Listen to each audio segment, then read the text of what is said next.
Don't worry, lead gen folks. I haven't forgotten about you. I heard you out there. I know we've been talking direct to consumer and SaaS and drop shipping and all this other stuff and brand building and everything else. But hey, look, lead generation is something that happens on Facebook. Hell, I was there when the lead gen ad unit got brought to Facebook and we had a 7-figure test.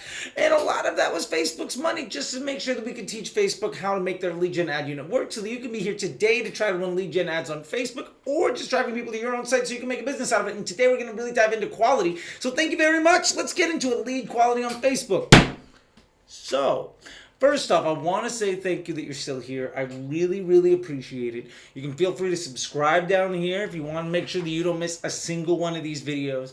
And also, if you do enjoy this stuff, you can go to facebookdisruptor.com. You can grab yourself an ebook. You can get into the course. You can also join the Patreon. And if you want to get even above and beyond that, you can join the Facebook Disruptor School. And this question today, this topic comes from somebody from the Facebook Disruptor School. They wanted to know, like, hey, I'm in the lead quality business. I'm in the lead gen business, but I'm not trying to drive low-cost leads. I want to have a legit business. I need high-quality ads. What are you doing to help make sure that the people that come to you for ads and for leads are legitimately bringing you highly converting individuals? Well, we're going to get down to that today in 3 big sections. The first part, number 1, is quality of the data. So many people focus on, well, I'm getting leads and maybe I'm selling them for $15 a piece and they're costing me $45, or I'm selling them for $30 and I'm getting them for $25, and but they're just not converting and I'm worried about getting things. Like, let me ask you this. If you know they're not converting, do you think Facebook knows who to target? My point is, where is the data coming from? How good is Facebook at understanding what a good lead for you looks like? It's not just somebody that passes all the way through. So one of the things we have to do, and one of the things that I've been doing for years, is offline conversion events. Now, this is really, really easy now that we have CAPI, right? Because, it used to be called server to server and it required a lot of dev work, but now it's literally just turnkey. It's stupid easy. So what we want to do is make sure that when somebody actually does convert, when somebody does go from a lead to a sale, let's pass that back to Facebook, because then we're going to be able to understand the ad that drove that sale. Now, if you could understand which of your ads were actually driving the sales, if you could understand which creative was actually bringing you good business, if you could understand what was good for your quality, then you could be able to run a much higher end business, right? If you can deliver highly converting leads, you're going to beat everybody else giving a whole bunch of really high volume absolute shit leads. Right now, we see a lot of people bragging about low cost leads, but you know what they're not doing? Bragging about high quality ones. And that's what's going to help set you apart. So one of the things we want to do is make sure that we're passing back to Facebook when somebody takes that sale action, when somebody takes the desired action. Otherwise, we're trying to run maybe an e-commerce store, and all we're really doing is getting add to carts.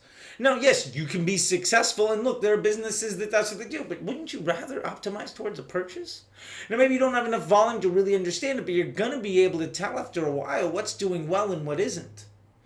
Right? And especially if you bring in some infrastructure, which brings me to the next point of transparency of information.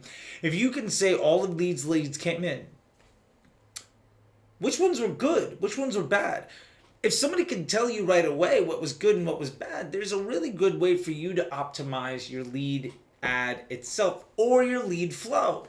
Right? If maybe all the good ones are the people you actually get the phone number, because the emails nobody ever answers. Or maybe it's vice versa. Nobody ever picks up the phone, but they always respond to an email if they were interested, especially if it's hit back in like 15 minutes. Well, that's really good information.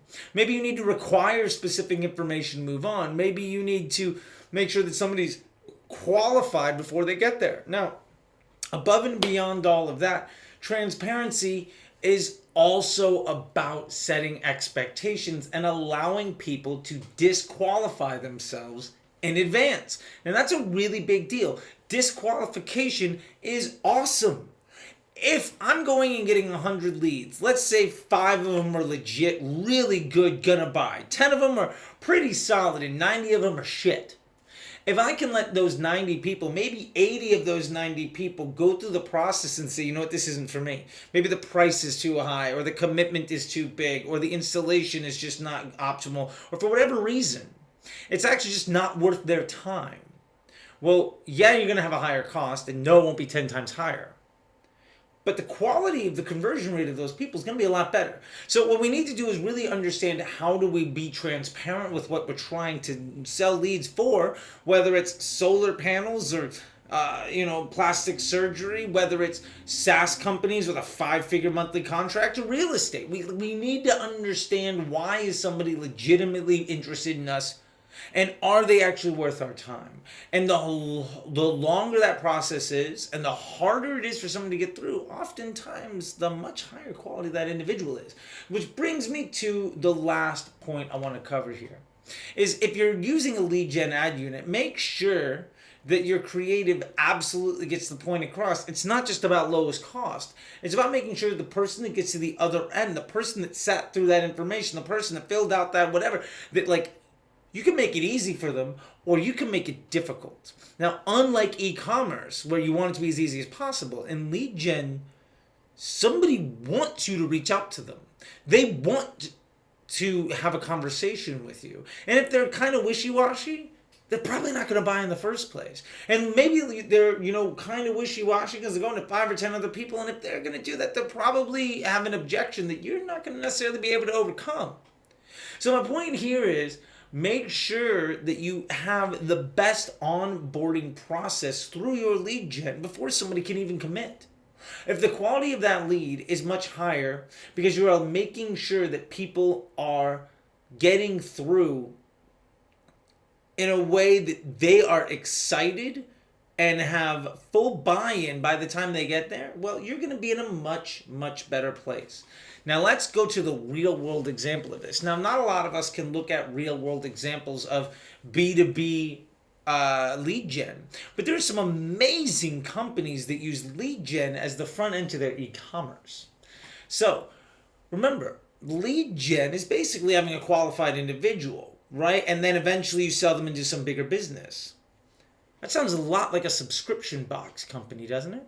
Now, one of the best subscription box companies that I ever had the pleasure of working with some of their staff was TechStyle. Now, you might not know TechStyle. Clever name when you say it quickly, TechStyle. But you probably know their products. Have you heard of a brand called Fabletics? Maybe a subscription box called FabFitFun? A whole brand and a slew of brands all around this idea of a subscription service. Now, when you go through, and I highly recommend you actually sit and go through, you don't have to buy, but go through the process. If you go through that process, you'll notice that it takes between 5 and 10 minutes to do something that quite legitimately could get done in 90 seconds. But if you actually sit through that thing for 10 minutes, you're going to feel amazing about the commitment that you make. They've overcome all of your objections around price and quality and availability and the whole process. So by the time you actually buy the thing, you're a really high quality lead. And I know you're hearing me, well, they're buying something, they're not leads. They're buying something, but they haven't necessarily hit their LTV yet. So a lot of the way these businesses run is you pay to be a lead, and their job is to keep you long enough so that you're better than the average customer. Now, if you go through any of their flows, you're going to understand, wow, they don't necessarily need to ask me this question. Or, man, this is really informative. I feel like I'm going to get what I want, whether or not you buy. You're going to have an experience. If you position yourself as somebody that's going to actually want this, you're going to see stuff like, man, I'm genuinely interested. I know everything that I need to about this. I'm in. You might not even be interested right now, but you might just go and sign up for the sales just because I sent you down the road. But absolutely taking notes of the way that you felt, the objections that they're overcoming, and that process. Because I'll tell you this, there are tens of millions of dollars down the flow of that.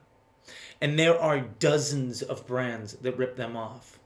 And they ripped it off from some of the best lead gen people in the world. So anyway, lead gen quality, there you go. If you liked what you saw here today, YouTube says you might like these things. And if you really enjoyed stuff, maybe go ahead and subscribe. But until later, hi, I'm Charlie, and I'll see you on the internet.